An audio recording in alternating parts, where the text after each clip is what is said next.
Welcome everyone to yet another episode of ColivingDAO Insights. This is your co-host Daniel, and I'm joined today as usual by my co-host Gareth, as well as our special guest of the day, Peter Burke.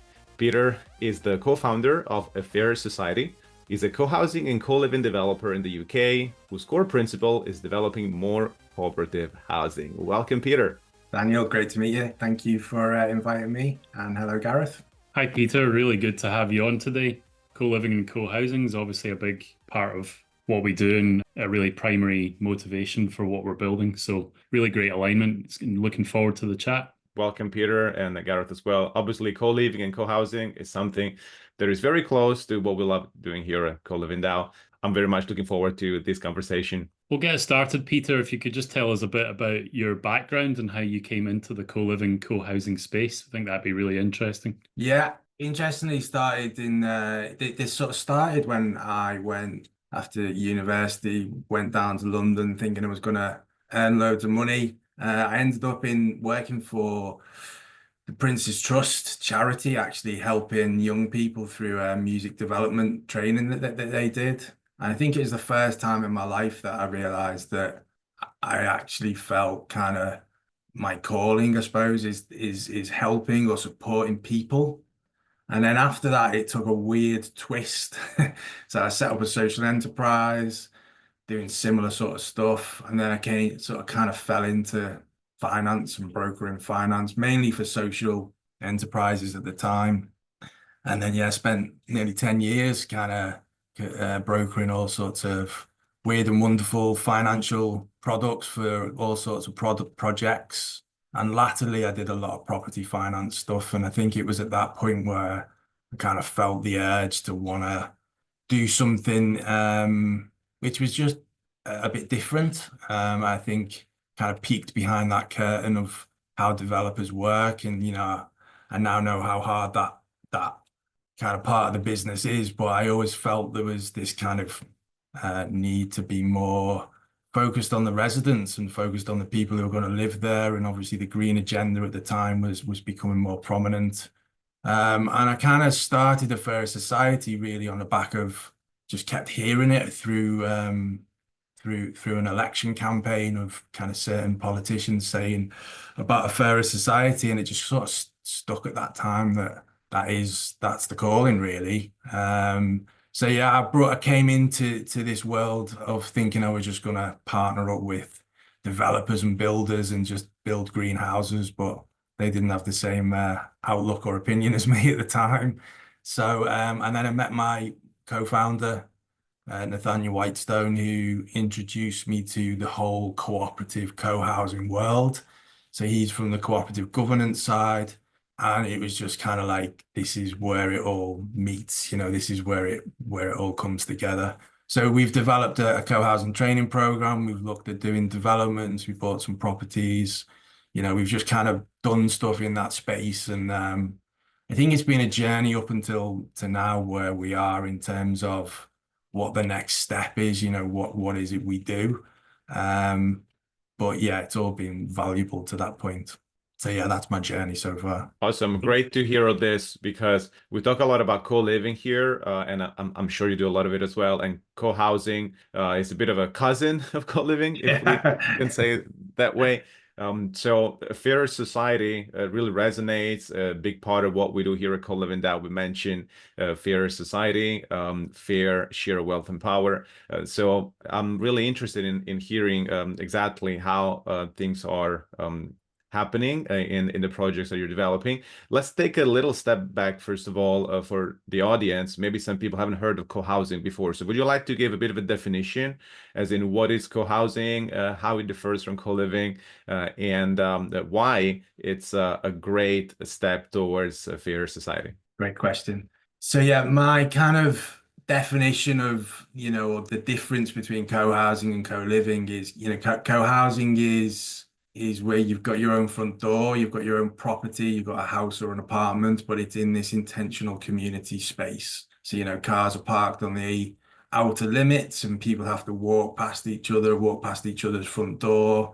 You know, that intentionality is built into the design of the properties and how people want to live. the community house, the shared spaces, the guest bedrooms. Everything is about how you live your life intentionally together. But you've got your own space to retreat to and, be with yourself or your family or whatever it might be. Whereas I think co-living, as you've both lived, is a building. Sometimes it's just a studio or a room, but you have these shared spaces where that intentionality enables you to come together as a community. And I think, I think for me that there's sort of slight differences, but yeah, the two would be the actual spaces that we live in. One is more an apartment or a house, and one is a room or a studio. Awesome. Yeah, thanks for the clarification.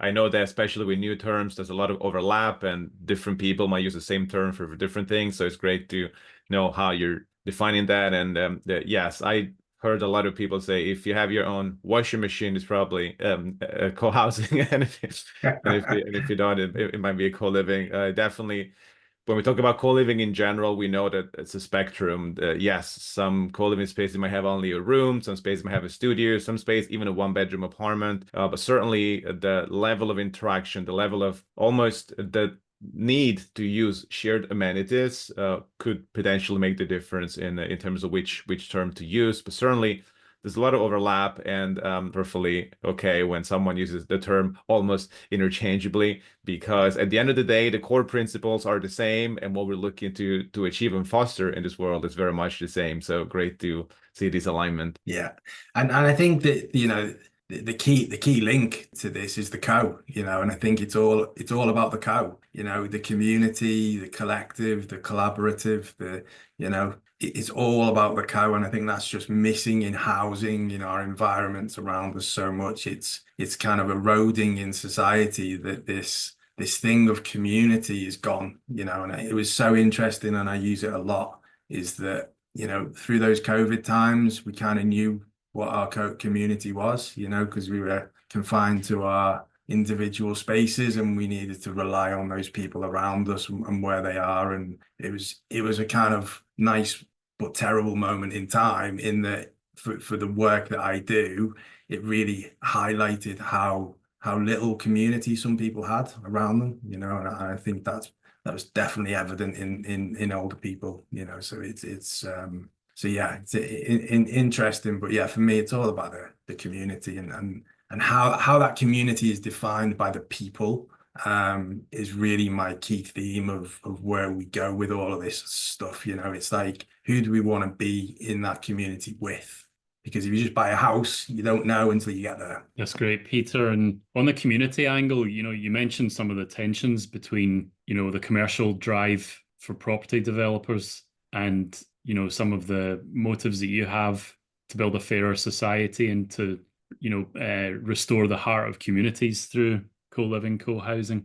And I see from your background that you have an interest in rural co-living and co-housing.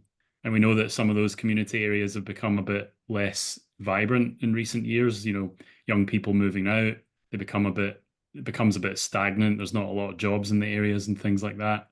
What do you think rural co-living and co-housing can do to help regenerate those local communities? How does that work?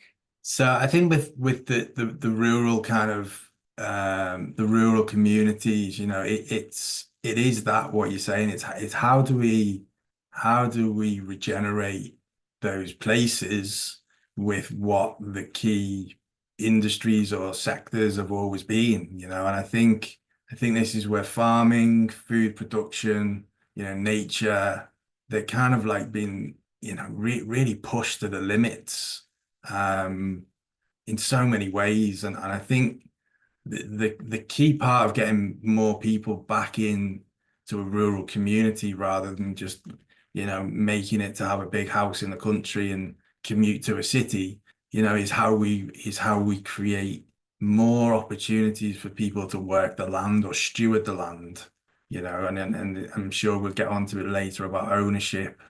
But I think, for me, especially around the cooperative, it's like we've got to kind of remove this thing about we need to own it. It's everything got to be owned. We've got to have a share and we've got to have our place in that community and we've got to have our role. And, I think the way it is with remote working now, there's so many opportunities to be able to do your job in a place, in a rural community, but still go and get your hands dirty, still work the land, still live in nature, still be in nature. And I just think, I think that hasn't been a choice for so many people. We just kind of migrate to cities because that's where the jobs are.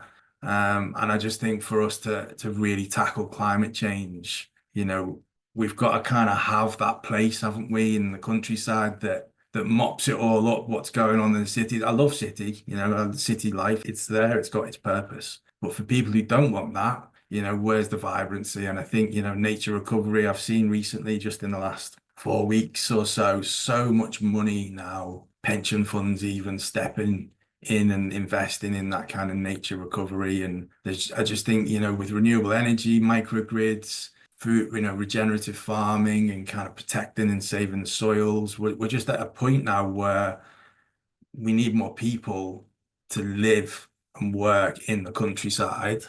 Obviously not to the same level as the cities. But if that investment is moving over to kind of how we're going to protect our environments, then we need to create living spaces, for those people to live and work close to where they are.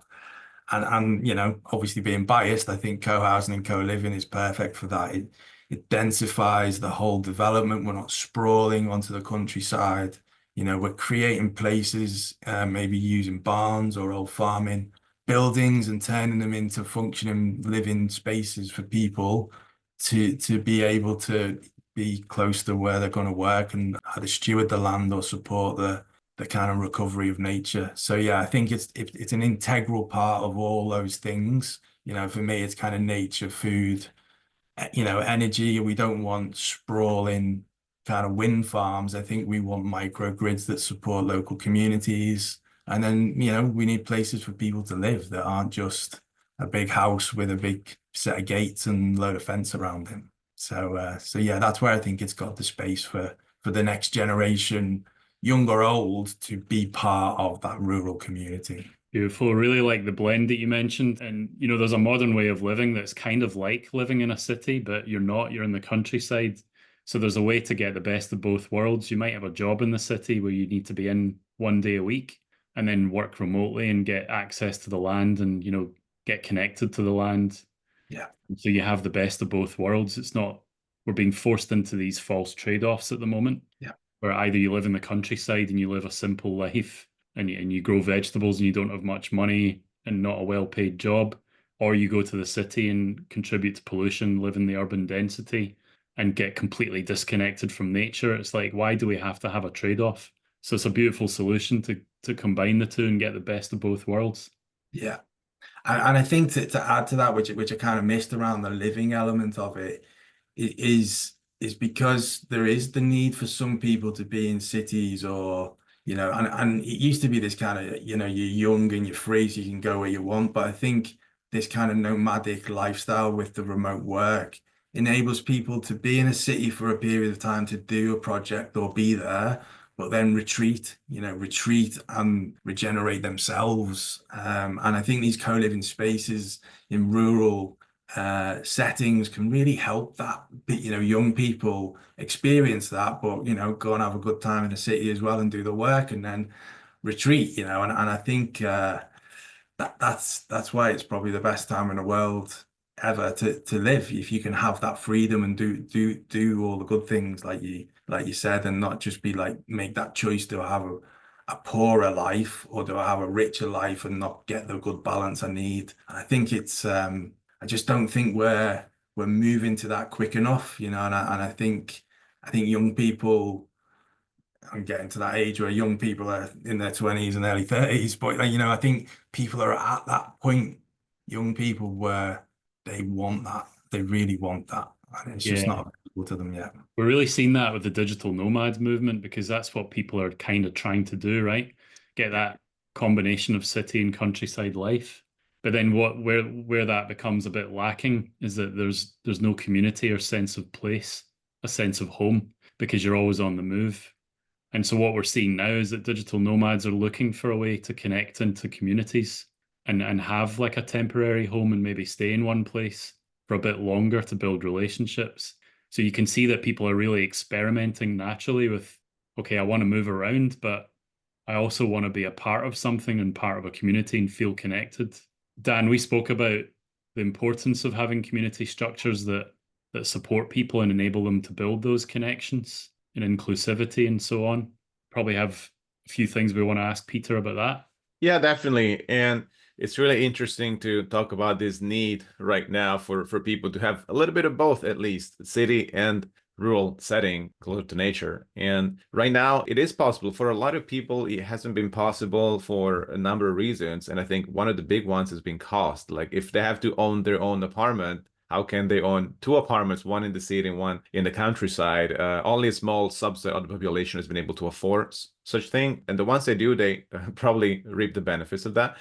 Certainly, co-housing, co-living is something that can make them more available for everyone because people could be plugged into a community and into another community, and which is something we are looking to create here at ColivingDAO, also connections between communities so that it's at the end of the day one large network rather than having disconnected communities here and there. So that's definitely the future we are envisioning. But speaking about inclusivity, as we mentioned that, Peter, why are inclusive structures, community structures, so important? But I think the thing with inclusive structures and how we, you know, how we bring people together, it's just what we need as humans, you know, and it's just been really just taken away from this idea that, you know, especially here in the UK, you know, you buy a property, you know, you live in that property, you put your fence around, you know, it's yours. It's yours, and we block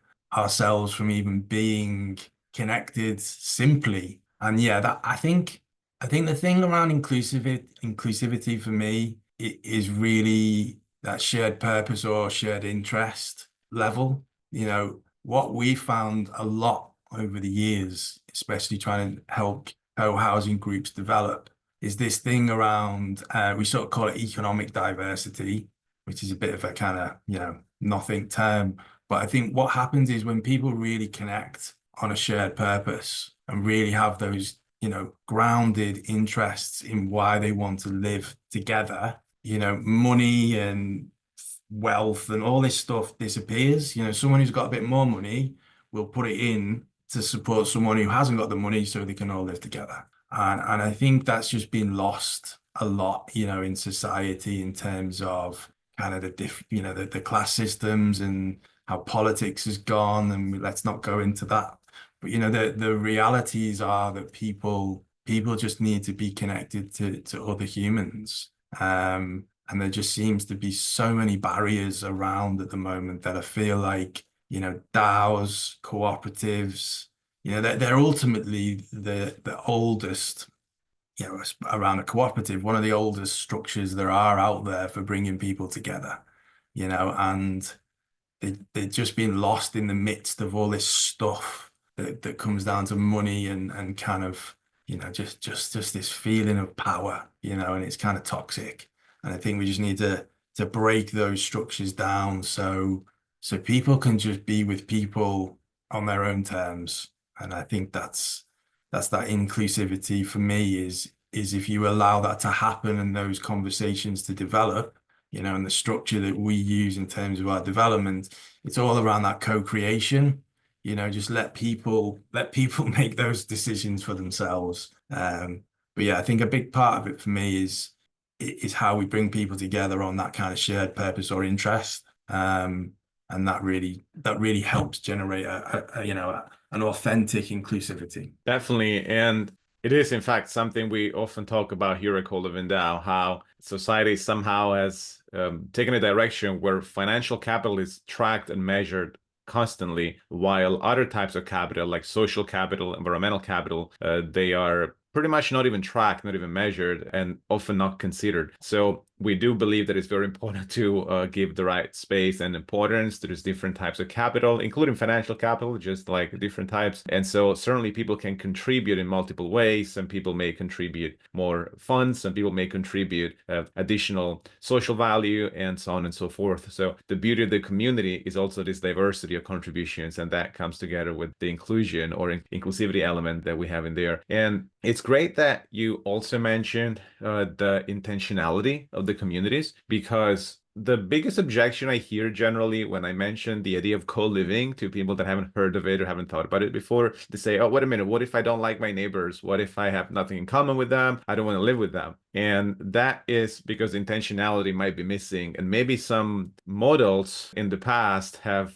pushed a bit of a, let's say, convenience agenda rather than community. So some facilities potentially have been positioned as in, hey, you have a lot of convenience, which is great. I mean, it's very, very convenient to make just one payment, not having to worry about bills, council tax, and other things, having a lot of services in one place. That's great. But it is important to combine the convenience element with the community element, specifically the intentionality, making sure that the people that live together, they do that on the basis of shared principles, shared values, and therefore having a strong resonance that adds a lot of value to their lives. Therefore, it's not a nuisance to have a neighbor that might be noisy and so on, but it's actually a lot of added value because of the shared experiences they can create and the core of the community as well. So, Peter, I know we spoke about this, by the way, in this podcast as well. For the audience, we have a themed co-living podcast as well, if you want to go back into the archives and check it out.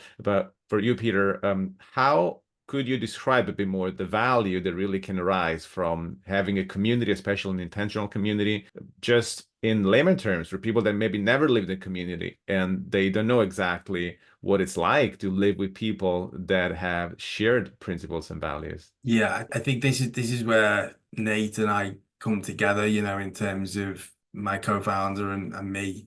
I come from that kind of exactly what you said, the different types of capital and how they come together to make something viable, and have those conversations really quickly. So a group, or kind of looking at it from more of a developer level, is this viable? Does this work?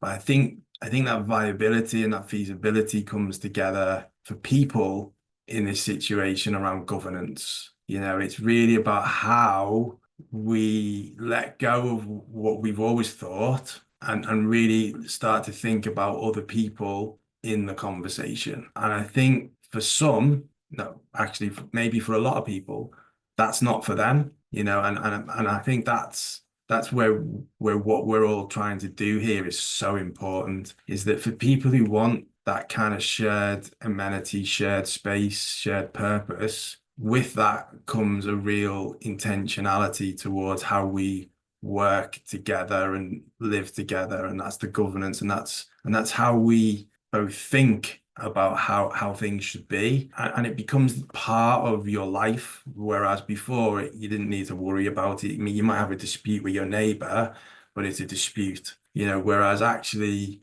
there's a place for this conversation to continuously happen, and it's interactive conversation, it's continuous conversation, and it evolves over time with every generation of who lives there. And I think that's just a way of living, which is why obviously it's called intentional community. People are intending to live in a community in that way. And that's so important for people who just don't like this individuality of living and being in that place on their own and looking after all the stuff that comes with it. It's shared responsibility. So, your neighbor might really prefer the financial stuff, and you might like the more creative stuff, and putting the group gatherings on, and it's just finding within that community who's good at what, and working those things out and just keeping the conversation going. And I think that is so alien to most people. And even when we go to work, it's become so micromanaged that you're not able to speak out of turn to your boss or whatever it might be. The best companies in the world at the moment and the best housing in the world is where you have that freedom to be yourself, where you have that autonomy, but you have to respect what's around you. There are rules. There's always going to be rules in our world. But, how do we work in a more trusting way? Whether it's going to work and earning money or living in a space, we have to trust each other. And I think that's where that really comes from at the start. Yeah, and I can see that some people would fear sort of entering that space where they feel like they have to talk to everyone all the time and share ideas and get into conflict conversations potentially. I wonder, Peter, if again we're looking at a false trade-off there, because very few people live on their own all the time without any contact with other people, right? And so it's not either or. It's not that I'm a community person. I want to be surrounded by the people I live with all the time. Actually, if you live in those spaces, you probably have a big need for a private privacy and a private space, and be able to escape into your own little space to get all the benefits of that individualistic lifestyle that we talk about, right? So there is a bit there, I think, where if people see what these communities are like and maybe get a taste of it, even if they're more individualistically minded, they might see that, okay, it's not quite what I thought it was. I can see that I can actually have my own space and I can interact with the neighbors and share decisions when I feel like it's the right time for me to do that. So maybe we can open this up to a broader audience, not just people who are very community minded and very sort of willing to connect and collaborate all the time. I think it's a great opportunity to get rid of that false trade-off again. Yeah. And I think what's happened, the only reference points we have in this space right now are the kind of the only reference point we have now are like eco villages or hippie every time I talk about co-housing, people say that sounds like a hippie commune. And it's like, well, it's the good elements of a hippie commune kind of thing. They had a good time, let them be. But yeah, that thing around, we only have reference points really that are kind of the purer, truer versions of what this model is all about. But I think the key thing for me, and the thing that I've learned through co-housing, is I don't actually believe a pure community-led approach to the development works, because without the real experience and professionalism of the people to get the job done, it'll never happen. Because most people who want this type of living end up either going to something really mainstream, where it's just run as a business, or they start it from the ground up and it takes them 10 years. So actually the balance to all this for me is bringing people, and we talk a lot about co-production, so it's bringing people who have the vision and the need and the want and desire for this type of living in line with the professionals to make it happen. But obviously for every scheme or development or renovation or new build that's done, there's a set of parameters that the professionals can identify quickly that has to be worked within, whether that's for planning or cost or whatever it might be. But I think the real opportunity here, from what you've just been saying, is people have the opportunity to influence and design the community that works for them. It doesn't have to be like what Findhorn is or any other eco village it doesn't have to be like that. It's your version and you decide, and that's where the governance comes back, and the design and the elements that you can be part of, where actually you can create community for like-minded people, and you can decide how much social contact's managed or is just allowed to happen. And I think that's the big opportunity for this space now, is to allow these new communities to happen with no reference to the purist approach. It's like, let them be what they want to be. And it's the fun of developing the community as time goes on, which is surely what people want to be involved in, not that you're confined to do it this way because this is how we've always done it. Absolutely. And definitely a lot of people have this kind of intuitive feeling that a community is a one-size-fits-all type of exercise, and it's really not. So I'm really glad you're bringing this up. If someone wants more privacy, great. Let's design a community with more privacy elements, no problem. If someone wants to share some activities and not others, it's possible as well. So it's really possible to create a community based on a vision that someone has and a group of people have, and together they can shape it and make it a reality. So definitely there is a different type of community for different types of people. And yes, it's important to dissociate this idea with the idea of a community must be this and this only. So that's great that we mentioned that. And one of the important elements of designing a community is, of course, the ownership structure, as we mentioned earlier as well. And here at ColivingDAO, we talk about ownership quite a lot. In fact, we're designing alternative new ways of ownership.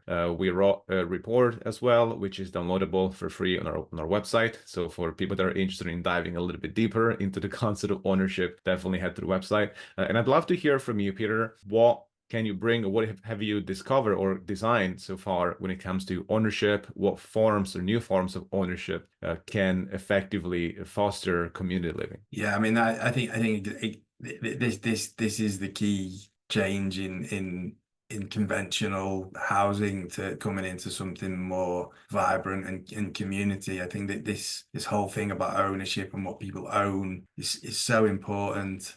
Yeah, and I think for us, because we are rooted at the moment in cooperatives, the thing that we've designed and developed, and we're just waiting to get it signed off by the Financial Conduct Authority in the UK, is a mutual home ownership society, which is based on sociocracy, so a governance at its core. But the mutual ownership, is where you as a tenant, around affordability, you have a tenant stake, so you have a say. And then additional to that, we have an investor stake and a community share stake. So there's this different ways that you can be part of that community.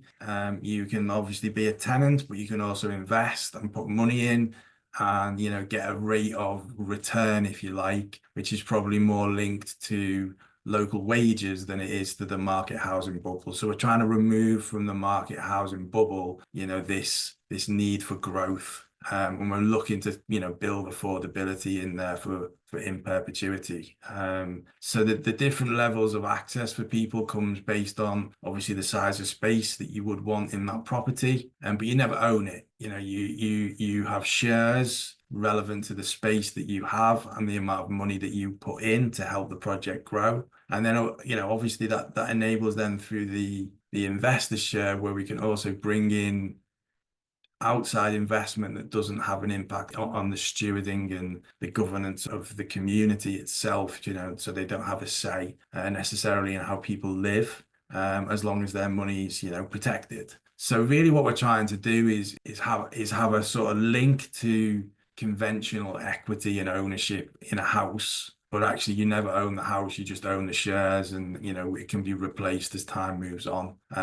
But built into that, is we think where this link with kind of the blockchain mentality around tokenization and contribution comes in, that we can build in other contributions that over time could become a linked value to what's perceived as monetary. So, if you do more work in the community, or you're recognized for roles that you take on, that then can be linked back to the value and the shares that you own, and we can develop different mechanisms in there. So at its core, our mutual home ownership society is very much a cooperative and financial kind of rental ownership equity stake, but it's got the capability and the freedom to really link, I think, probably where you guys are coming more from in terms of that kind of contribution to community. And that's a real, I think it's an opportunity for us to speak a lot more, but I think that's where it's really kind of like, we can't stay with what we all perceive as the only way that the market thinks we should own property. We have to experiment and come up with new ways. And I suppose it just comes down to where you are in that jurisdiction and what you're comfortable with. So yeah, so for us, it's very much around this kind of cooperative, trying to link it to as much kind of normal approaches to ownership as possible, but really leaning hard into this kind of cooperative way of life where you are, cooperating on all level, whether it's financial, social, or environmental. That's great. There's so many overlaps actually that when you mentioned there in the structure that you're looking at, and what we do at ColivingDAO, they're very, very similar intentions behind the structures, even if they're not exactly the same. So, for example, we are built on a kind of cooperative called the Fair Shares Commons. And like you're saying, with the residents able to become investors, some of those elements are in there too. What's really interesting is the whole word ownership. It's almost not fit for purpose. And we pose the question to people: if you have a 90% mortgage on a property, do you truly own it? You own 10% of it, and the bank owns 90% of it. You're a minority stakeholder in your property is more accurate to say when you have a mortgage that is barely paid off, right? And so rethinking what it means to be an owner and what it feels like to be an owner, and what powers it gives you and what decision-making power it gives you and what wealth share it gives you is really what matters. Does not so much about the label. So yeah, and we can definitely dive deeper on that, Peter, offline. It sounds like there's a lot of great overlaps there. And the cooperative side, yeah, getting those structures in place where, like you're saying, to have the container that people can create the community, and they have some structure rather than total chaos where, you've got 10 hippies that come together and say, let's make a commune or an eco-village, but they have to literally build everything from scratch, all the governance structures, all the legal incorporations, and then it can become quite messy because, okay, what structure do we use? Then you have to have a debate about which structures are appropriate, which ones aren't. The nice thing about cooperatives, like you're saying, there's 150 plus years of history there. Probably more, actually. I think the very first cooperative was over 3 centuries ago in Scotland, no less. And so where are you now, Peter? What stage are you at in the journey, and what's next for you in creating these communities of the future? So, I mean, where we are now is, we've spent 7.5, 8 years really experimenting a lot around the community-led approach, helping people be the developer and go through the process. But we have seen so much pain for people in that, and for us trying to help them, because they've got a job, they've got a life, they've got a family, they've got stuff, and then they're being asked to go and learn how to be a house builder. So I think where we are now and what our kind of big idea is I think we're quite rooted in rural. I think we're quite rooted in how we regenerate land and environment first, and then really bring in community living as part of that solution. And I think I know we are more in tune with providing the platform for people to come and make choices and influence elements of the co-creation of the community, the co-design, what the build will be and how we'll fund it. But there's a core structure there. There's a core platform that people have to buy into to really want to come and work with us. And I feel like we're doing that because we are, through experience, we're taking on the burden of development for people who want it or who are interested in this. But the moment they hear about what they have to go through to get there, they disappear. So I think what's really important for us, is, and the biggest learning we've done is because of where I come from, kind of this charitable kind of help people. I want to help everybody be part of this, but I know we can't do that. So the biggest piece of work we're doing now is to work with people who already know they want it, already know what it is, and help those achieve that in a kind of rural setting, whether that is a kind of co-housing development scheme, where you've got individual properties within a community setting, or this idea of kind of big house co-living, we call it, where we probably take large properties in the countryside and create smaller versions of them that are surrounded by land, where you can still grow your own food and you can still do some rewilding, but it's a group of people who want to be in that place but don't want anything too big. They just maybe want to live with 8 to 10 people in a smaller setting. So we've kind of got this rural co-housing model, which is probably more based around how we interlink that with farms.